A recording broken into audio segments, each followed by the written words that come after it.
મારું નામ ડૉક્ટર ભરત કોયાણી છે, એમડી પેથોલોજીસ્ટ છું અને રાજકોટમાં નાના માવા રોડ ઉપર મારું નિવાસસ્થાન છે.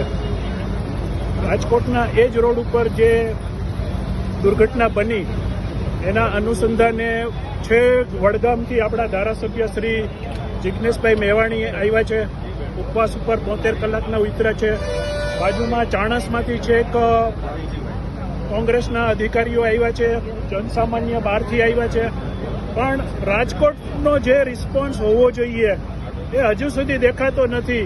આપણા દીકરાઓ છે, આપણા ભાઈઓ છે, એ આ દુર્ઘટનાની અંદર હોમાઈ ગયા છે. એક નાગરિક તરીકે હું કોઈ સત્તાપક્ષ કે રાજકારણ સાથે જોડાઈ ગયેલો નથી, પણ છતાંય આજે જિજ્ઞેશભાઈ મેવાણીને હું પગે લાગુ છું કે રાજકોટની અંદર આવી અને રાજકોટની સમસ્યાને એણે વાચા આપી છે.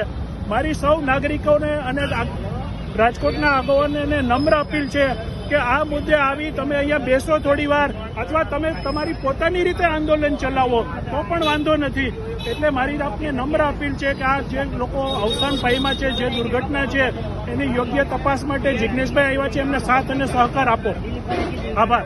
સાંજ સમાચાર ફેસબુક પેજને લાઇક કરો, વિડીયો શેર કરો અને વધુ વિગતવાર સમાચાર માટે sanssamachar.net વિઝિટ કરો.